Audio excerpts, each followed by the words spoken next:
Good morning, and today we are discussing Module 3 contains system software with an example compiler design, right? So basically the compiler the system software, and we can call it as a translator, where it will convert one form of language into another form, that is source language into machine understandable language. And the list of contents that comes in compiler design Module 3 concepts are the language processor, then the structure of compiler, the evaluation of programming languages, the science of building compiler, applications where we can use the compiler as a technology, and what exactly the programming language basics related to compilers, and the first phase of the compiler called it as a lexical analysis and its role, and what exactly that input buffering, what is the necessity of using input buffering, then how we can specify the token in terms of specification, and how we can recognize the token, that is nothing but recognition of tokens, that is same as your representation of a language or deterministic finite automata or automata theory concepts. And lexical analyzer generator means what exactly lexical analyzer is going to be generated after taking some input, how it will generate some corresponding output. And finally we'll be representing automata representation, how that lexical phase is going to be implemented, followed by corresponding phases of the compiler, right? And next we move on to next application. What exactly that introduction part, what is a compiler, what is a translator, what is an interpreter, right? Before going for the definition of compiler and interpreter, first we look at what exactly translator, right? So translator we can call as any program or any system software, or it acts as a converter that converts an one level language, that is high level language, into machine understandable language, that is a low level languages. So that is considered as a translator. So now what is an examples for translator? What are the different examples we can give it for a translator? So best example for translator or a converter are compiler, interpreter, a linker, assembler and loader, and all are an example for system software. Now we look on to definition of what is compiler, right? So compiler, again, it is a system software or it is a program that reads the source program or high level language program written by user and translate it into corresponding machine understandable language. So that is the role of a compiler, right? In simple term, one language is converted into target language with the help of a special system software called it as an compiler, and it is a best example for converter or translator, right? And next we go for interpreter. What is interpreter? So what is the difference between compiler and interpreter? So what is the major concept that is integrated in the compiler and interpreter, right? So as a compiler, it is going to be converting one language into another language. If it takes the definition for interpreter, again interpreter is also a software, system software, or it is a program. We can call it a kind of language processor. To process the language we require some type of interpreters, or we require some type of softwares, right, where it is going to be taking the program, but it doesn't produce a target program as a translation given by the compiler, but directly it will execute the operation specified in the source program based on the input given by the user. So that is nothing but your interpreter. As you can see it in the diagram, in the compiler just we are giving the source program, and the compiler will take complete source program and then it is going to be converting it to corresponding language, but interpreter, it will execute line by line. So based on the input specified by user, it will takes it and then it is going to be processed, then it will generate some output, but directly it doesn't produce a target program. So that is very important point in terms of an interpreter, and line by line execution is done with the help of interpreter, but compiler, it will take complete program as an input, right? And next we'll go for language pre-processing system.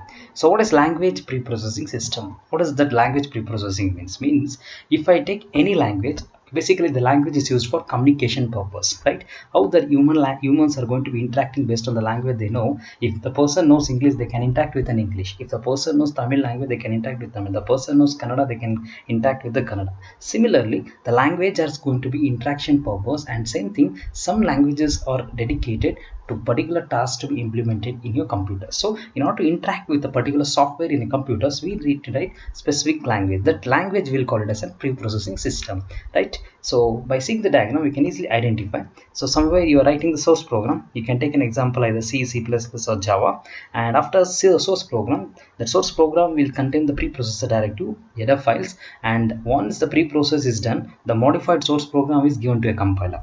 So the modified program is given to a compiler. As we know, the compiler is a program or system software. It converts it into target assembly program. But assembly program has to be converted into relocatable machine code with the help of an assembler. As we discussed in the module 1, assembler is a system software where it is going to be generates assembly languages, that is a relocatable languages based on the object code and based on instruction set, format specification along with addressing mode of a given program, right? And nextly, assembly language is going to be relocatable machine code is passed to an input to linker and loader, and linker and loader is going to be linked with the different library files assigned by user and relocatable object files, and after linking process is done, then loader comes into picture. That is an module 2 concept. So there we learned what is a linker and loader together going to be performs and complete execution of your given program. Once linking is done, by linking all the different files linked with your given program with a different aspect, everything is going to be loaded,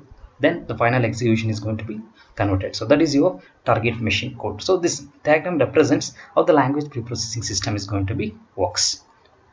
Nextly, what exactly that hybrid compilers, right? So what is hybrid compiler? By suggesting that name, we can easily tell the compiler will be there, but it acts as a different role. It acts as a different processing. So multi-processing activity is done. That's why it is called it as an hybrid compiler. Means directly the compiler, sometime it will generate a target program, machine understandable language. Sometime it will generate an intermediate code, right? In simple terms, you can take an example as a Java programs, right? When you are running the Java program, the Java compiler doesn't generate directly the machine understandable language, right? Instead, it will generate an bytecode. That compiled code of a Java compiler is in bytecode. That bytecode will be given to interpreter with specific input as a virtual machine, then corresponding output is going to be generated. So best example for hybrid compiler we can consider JIT, just in time language processor, right? And next concept is structure of a compiler. So very important concept. What is the structure of a compiler? So when you're running the program, the compiler plays an important role. So it will convert one language into another language, but in reality the compiler is not a single phase. Compiler is not a single flow. It will go series of actions. It will go series of processing activity, right? So that series of activity, that series of layered approaches is represented in terms of an compiler structure, right? In the first part, we'll be taking the character as an input. Any program if you represent, everything will be considered as a character stream. That character given input is given to a lexical analyzer. As an lexical analyzer, it will take a program and it will generate a token as a string. Then syntax analyzer comes as a second phase of the compiler. Then syntax phase is converted as syntax tree as a corresponding output. Next, semantic analyzer, it will generate a semantic tree, syntax tree again based on the logical verification corrections involved in the given program. And later, semantic analyzer again converts it into intermediate code generator, intermediate representation. And finally, to convert that intermediate, we need machine independent code optimizer.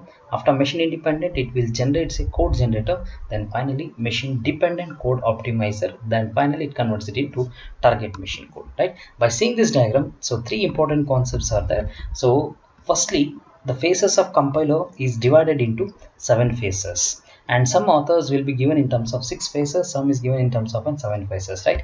Again, it is an integrated phases. Some compilers with code generation and machine dependent will be performed together, and some compiler intermediate code generation and machine independent code optimizer can be done together, right? It depends on the architecture. The compiler structures are going to be vary, but the outcome is always common from one compiler to another compiler, right? And the first concept is phases of the compiler. And nextly, the compiler phases or steps are divided into two sub parts. One is a front-end process, another is a back-end process, right? And secondly, along with the 7 phases and 2 sub process and sub part, it always contains 2 different types of data structures called symbol table and error table, right? So what exactly symbol table? So when you're writing the program, all the symbols, a variable, declarations, constants, everything is going to be stored in a specific table or a data structure called symbol table. Then what is the usage of error table? So when you're writing the program, so normally the programs will not going to be compiled successfully. Sometimes it will contain logical error, sometimes it will contain syntactical error, sometimes it will contain semantic error, sometimes due to some exception compile time error will be there or runtime error will be there, right? Whatever the outcome will be, but if in case any logical error, syntactical error, any type of exceptions or errors arise in a given program, that everything is going to be carried out and taken care by a special data structure called it as error table, right? So this is represents complete structure of your compiler. And as I told, two sub process, that is nothing but analysis and along with synthesis. So front end of the compilers will be called it as analysis phase, and the back end of the compiler is considered as an synthesis phase, right? And that first phase and second phase together will be considered as an 7 phases of the compiler. Now we'll look on to each phases, how each phases are going to be process, right? So first go for lexical phase. What is a lexical? The lexical phase is also called it as scanner phase or scanning phase, right? So what exactly it will do, it will take a read the source program character by character, and it will groups a meaningful sequence of data called as an lexemes, right? And for each lexemes, analyzer produces an output in the form of token name and attribute value, right? So whenever the lexemes are going to be arranged, it is represented in the form of token name attribute value, right? What exactly token name? Token name is represented as a symbol. So symbol and attribute value is nothing but corresponding entry in the symbol table for this token. For example, a equals to 5. A equals to 5. So what's the token name? We can call it as an a. What's an attribute value? 5, right? And specifically any declaration, constant, variable, everything is going to be considered as a lexemes, or smallest token of the program is called as the lexemes, right? And after lexical phase, tokens are generated from the first phase, will be accessed and input to the second phase. What is second phase? Called it as syntax analysis, and syntax analysis is also called it as an parsing phase, right? What is parsing? Parsing is nothing but representing the tree structure, parser tree. The parser tree is going to be constructed based on the tokens that are generated from a lexical phase, right? What are the output of the scanner or lexical phase is taken as an input, then it will generate a parse tree for the given tokens generated from the lexical phase. As you can see it in the diagram, we have taken on the grammar representation. Context-free grammar you can take, or you can take deterministic finite automata and convert it into grammar. You can take regular expression and convert it into grammar. But finally, the parsing phase is going to be write and grammar for a given representation. And as you can see it, that interior node is considered as an operator, exterior node is considered as an argument, same as your terminal as well as non-terminal when you're writing grammar. So VTPS, terminal, non-terminal, production and symbol. And finally, what exactly we are going to be expecting. So based on that, logical syntax analysis is going to be represented. And the next phase is your semantic analysis, right? So whenever you're having the first two phases within a compiler, the first two phases, it doesn't have any capability and doesn't have any type of observation about the syntax or semantic or any type of error. The first and second phase doesn't verify any logical syntax error. It is only verifying token generation, parse tree generation, and even if it contain any logical error, that doesn't going to be identifying it. For example, as we know, the if condition is a branching conditional statement. If a greater than b, it is a valid statement. It's a valid statement. In case if user is represented if a greater than, the first two phases generates a parse tree and identify it based on the tokens, but it doesn't identify whether it's a valid or invalid. But once the control comes to semantic analysis, it is responsible if a greater than is an invalid expression. Since greater than symbol is a logical symbol, it doesn't contain two operands, hence it is considered as an invalid. And because of this reason, the compilers is already defined.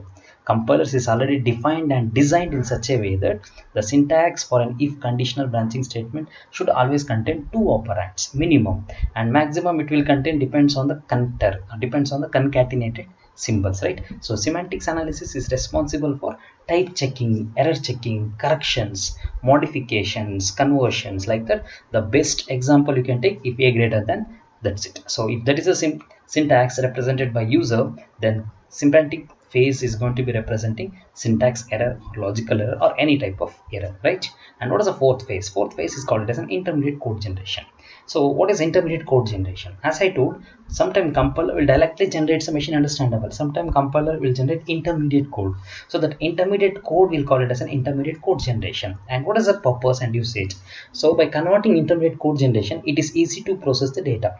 It is easy to process the data and easy to generate intermediate code, because converting machine understandable is a typically difficult task. Directly converting is again, it is a typically difficult task. So by converting intermediate, we can translate the program easily, and converting intermediate, it's very faster compared to converting directly to machine language. And any modification and correction is also easy compared to machine understandable language. Intermediate code, you can easily identify what type of error, syntactical, semantic, anytime it is going to be identifying.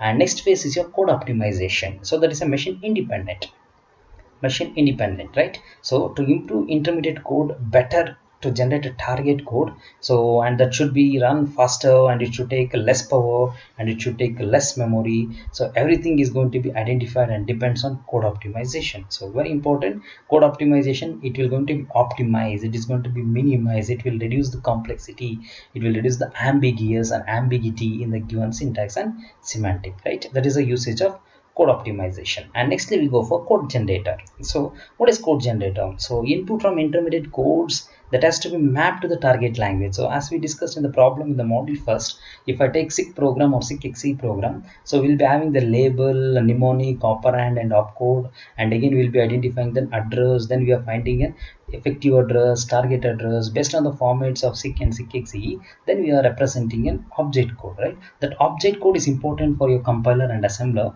to identify the instruction. As a user, the instruction plays an important role, addressing mode plays an important role, instruction set plays an important role, but according to system, object code plays an important role. So object code is an address generated from your assembler to identify each and every instruction of your program, right? So code generator is responsible, and it will generate the sequence of machine instruction to perform some specific task, and it is going to be performed at the registers level as and to process some sort of inputs, right? Next we go for compiler construction tools. So what is compiler construction tools? Why we require compiler construction tools, right? So before writing any program, so first we need to ensure and we need to assure that whether that particular software is installed. If you want to compile your C program, firstly you need to install C compiler. If you want to execute your C++, you need to install C++. If you want to execute the Java, you need to verify Java compiler, right? So what exactly that compiler construction tools verified means, before writing any language, firstly user has to design and define compiler tools. So without compiler, user cannot implement any programs, right? So compiler plays an important role. So if you want to design a new compiler, you need to follow this 6 sequence of steps. So very importantly, any user can design their own compilers, any user can define their own compilers, but it should satisfy all these statistic conditions, right? Firstly, what is required? If you want to design, assume you will be designing a language called it as CS. If you want to design a specific language called CS, before writing the program, first you need to write a compilers. First user has to write a compilers. Once the compiler is ready, then you can feed your input to the compiler, then compiler is going to be processing, and then it will going to be generating specific output. So everything is dependent on compiler. So firstly user is going to be designing and defining a compiler, later is going to be representing particular language. So what is the first process in the compiler construction tool? Parser generator. So parser generator, as I told, is the second phase of the compiler. So parser tree is going to be generated. How the parser tree is going to be generated? Based on the tokens generated from lexical generator. So automatically it will generate and produce a syntax analyzer, form a grammatical description of a programming language. If I take arithmetic expression, parse tree will be generated. If I take sequence of character representation, parse tree will be generated. Later we'll discuss how the parse tree will be generated for statement, if condition, printf statement, scanf statement, or any type of languages. So each and every languages and every syntax, every instruction, parse tree is going to be generated to validate and verify whether it is specific error is there or there is no error in a given syntax. And after parser generator, nextly scanner generators, right? What is scanner generators? As I told, scanner is a first phase. It will scan the given program, and by scanning the program, it will generate some meaningful tokens, sequence of characters, that is nothing but lexemes, right? So that is plays an important role. So user has to identify, and it is not mandatory. You need to follow same sequence. You can follow firstly scanner generator, then you can go for parser generator. Next you check for analysis. Next you check for code generator. Next you go for compiler construction toolkits, right? Different sequences you can follow. Any sequence order you can apply, but only thing, the compiler job and role has to be specific, and it should convert one form into another form. And next one, syntax directed translation engines. So what is syntax directed translation, SDT? So whenever you are having that particular languages, user has to be work within languages and converted form of that languages. So syntax directed translation, how we are going to be translate the particular syntax? Sometimes you'll be converting one language into another language. Different tools are going to be required, different software kits are going to be required. How that software kits are processed in the given languages? That software kits is going to be takes the data, and by taking the data, it will translating to machine understandable process, right? Syntax directed translation, it will produce the collection of routines for processing a parsing and generating intermediate code generations, right? So if you want to generate an intermediate code, we need to translate, we need to convert, so one form into another form, right? So when you are representing a grammar, when you are writing a regular expression or a deterministic finite automaton, so you'll be taking an input and you'll be validating for a string. Once the strings are validated, then we'll conclude that okay, the given string is accepted, the given string is valid, and then we are going to be writing an intermediate code. So initial phase followed by corresponding next phase, that sequence should be there. And nextly, code generator generators. What code generators, what exactly that role of code generator generators? So when you are having that intermediate code, so we cannot directly convert one form into another form, right? We need to follow some translation rules and translation operations, and how that particular language is converted into target machine code. So everything has to be specific and everything has to be analyzed, right? So that is the role of code generators. And nextly, data flow analysis engine. What is data flow analysis engine, right? So why we need to analyze? So when you're writing an algorithm, we'll be analyzing what type of algorithm, whether this algorithm is suitable for worst case, best case, or average case. And how we're going to be analyzing an algorithm? By giving some set of input, we'll be analyzing it. Same thing when you're constructing a compiler, how we're going to be analyzing the compiler is working correctly or not. We need to facilitate how the data is going to be taken and how the data is transmitted from one part into another form, and how the modifications can be done from one form into another form and one phase into another phase. So everything you need to analyze from the phase by phase. That's why data flow analysis engine plays an important role to process, to gather the data, to convert the data, and make working for a specific environment applications, right? Nextly, compiler construction toolkits. What is compiler construction toolkits? So as the name suggests that, so toolkits is nothing but set of softwares, set of tools. So all are integrating, so to achieve specific routines for constructing various compiler phases, right? So that is the usage of your compiler construction toolkit. So it is integrated set of subroutines for constructing the various compiler phases and the previous phases data, interacting with data, symbol table, data structure, error handling process. For everything you need to consider as a toolkits. Either you can integrate to a single, and then you can make it for integrated part and convert it into sequence specific, and then the compiler construction tools is going to be created, right? So this gives an how compiler can be created, how user can create their own compilers. That's why it is called it as compiler construction tools. If you want to construct a compiler, what are the tools are required, how to construct it? So that is called at your compiler construction tools. And next we go from what is an application of compiler technology. So where we can identify the applications of compiler technology, right? For example, if I consider any object-oriented programs, so whenever you are considering object-oriented program, the basic rule is nothing but it follows some principles, it follows some characteristic features. Means why we are shifting for procedure-oriented, object-oriented program, just we need security and we need to make the program more securable, robust, error-free, and everything, right? Implementation of high-level programming language always depends on object-oriented concepts like data abstraction, that is data hiding or security, and inheritance property, reusability property. So when you're designing any compiler, that compiler should follows the object-oriented principles, right? If the compiler is not following object-oriented principle, then the compiler is not fit for a specific application. That is the first application and usage of your compiler technology. And nextly, optimization for compiler architecture. So what exactly optimization? What exactly optimization for computer architectures, right? So when you are having the computer architecture and computer organizations, we are having some parallelism rules. So pipelining concept, parallel processing concepts, right? So at instruction level, how that compiler is going to be work. At the preprocessor level, how the compiler is going to be work. Because when you're creating any compiler, you after creating a compiler as a software, the software has to be works at instruction level, and software has to be also support to the operating system that you are going to be installed, right? So which operating system you have installed, how that operating system is supporting compiler is plays important role. Next, that operating system and compiler is working at instruction level, how that compiler architecture is going to be supporting as a compiler, right? So both has to be identified. That is a parallelism concept. And nextly, memory hierarchy. So whenever you are creating a compiler, new compiler or an user defined compilers or existing compiler, so it has to be work faster. So it has to be work faster, and again it should be working in a best conditions. It should not take too much of time. It should identify exactly. So debugging process plays an important role, because if you have made any mistake, that mistake has to be identified by compiler step. So when you're generating your own compilers, as a user you have to make a mistake and you need to verify whether it is going to be recognizing. That's why we are having a specification and recognition of tokens, whether it is recognizing, whether it's not recognizing, whether it is specifying or it's not specifying. Each and everything has to be identified. That's why it is considered as a parallelism and memory hierarchy, right? And design of new computer architectures. Whenever you're designing a new computer architecture, again the application of compiler is required. So if you're designing new architecture, we need to concentrate whether it is suitable for the new compilation, so updated compilations. So everything has to be identified. So as we can see it in example, reduce complex instructions, and again the procedure invocation, then specialized architectures like a data flow machine, vector machines, and VLIW, and single instruction multiple data, multiple instruction multiple data, multiple instruction single data, like the different sequences user has to be considered. But in simple term we can call design a new computer architecture. Again it is one of the application of your compiler.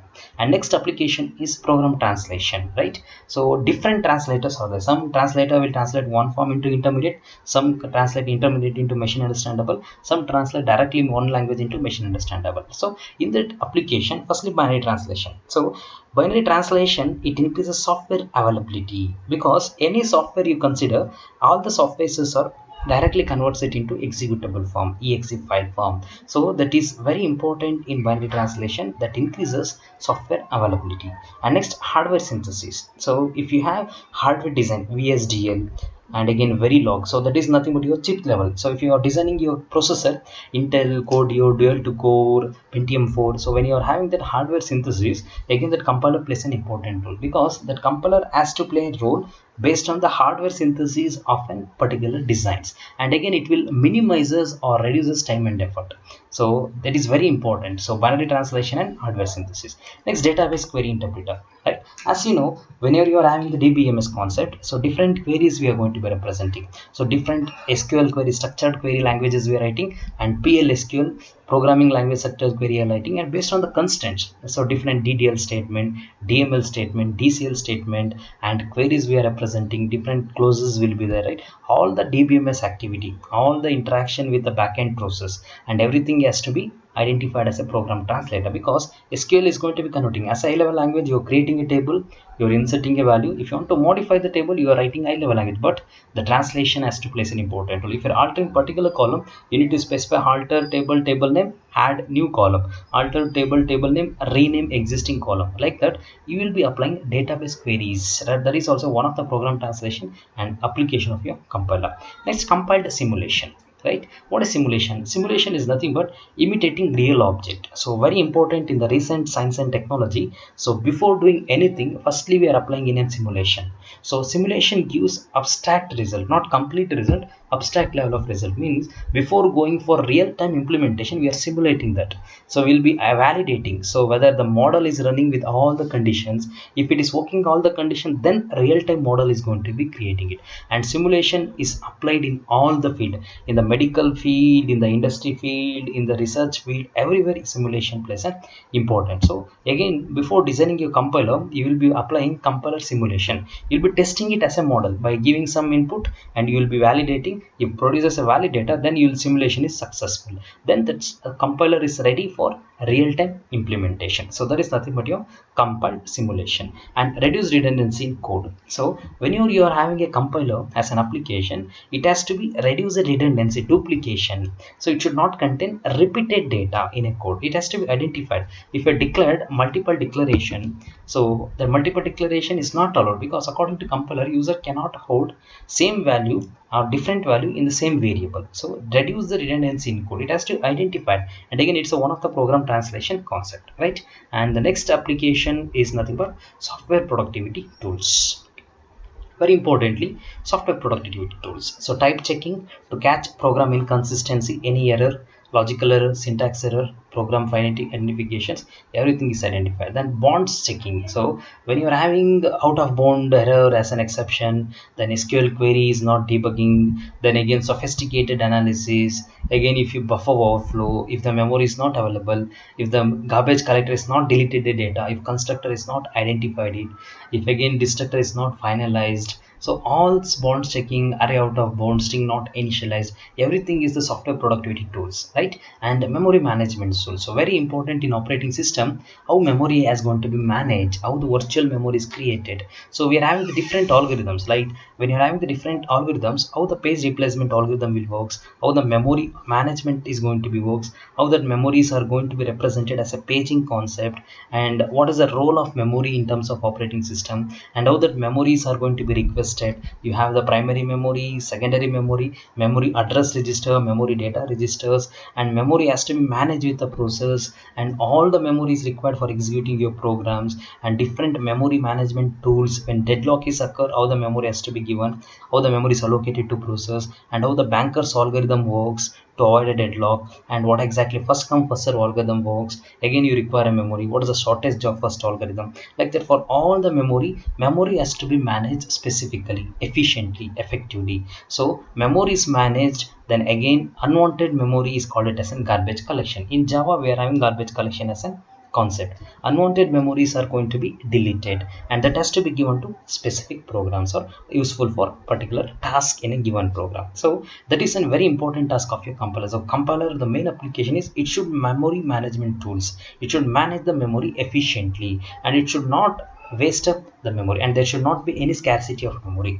So one of the important phase of your compilation is a memory management tool. Again it is an operating system task. OS is responsible to allocate a memory. OS is called it as a resource manager. It will allocate the resources, and as we know that the basic definition, it has an interact between user as well as hardware. At the same time operating system acts as a resource manager. So this is the complete application syntax, how exactly that compiler will be there, and the different process of your compiler. And nextly we go for what is the difference between compiler and interpreter. So very important question, and theoretically they will ask, right? So as I told, compiler is also system software, interpreter is also system software. Compiler is also a translator, interpreter is also a translator. Compiler acts as a converter, interpreter acts as a converter. But how it will convert, what is an input for compiler, what is an output for compiler, what is input for interpreter, what is an output for interpreter, right? First different, it will translate entire program and it executes. But interpreter first converts high level language into intermediate code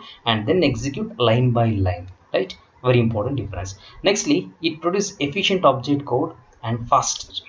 There is no intermediate object code, it is going to be generated, and interpreter is a slower. Nextly, error reporting is time consuming. Since it is going to be taking the whole program, the error reporting is time consuming and it is bit difficult also.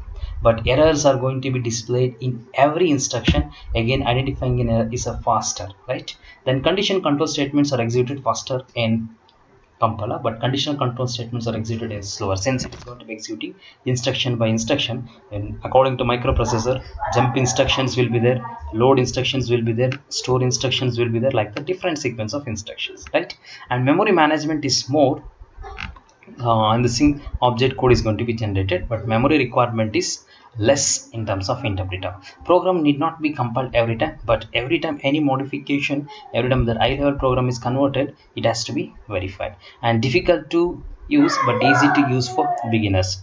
And compiler translate once and then run the result, and finally standalone code, faster execution will be given. The best example, C as well as C++, but read, check, execute is going to be there, and slower, not a standalone process. Example you can take Python Prolog, right? And the last difference, the difference in terms of a diagrammatic representation. Source program, compiler comes into target, input for target, then finally output will be generated. But for interpreter, source program and input is given at the same time, then it will convert it into corresponding output. So this is a basic difference and similarities between compiler and interpreter. If you go to different textbook and different resources, you will get the more differences, but this is a general and basic and standard difference between what exactly compiler and interpreter, right? And next class we'll come up with how the sequence of process converting from one phase to another phase with some example, and then we'll go for specification of tokens, representation of tokens, how it is going to be generating and everything, right?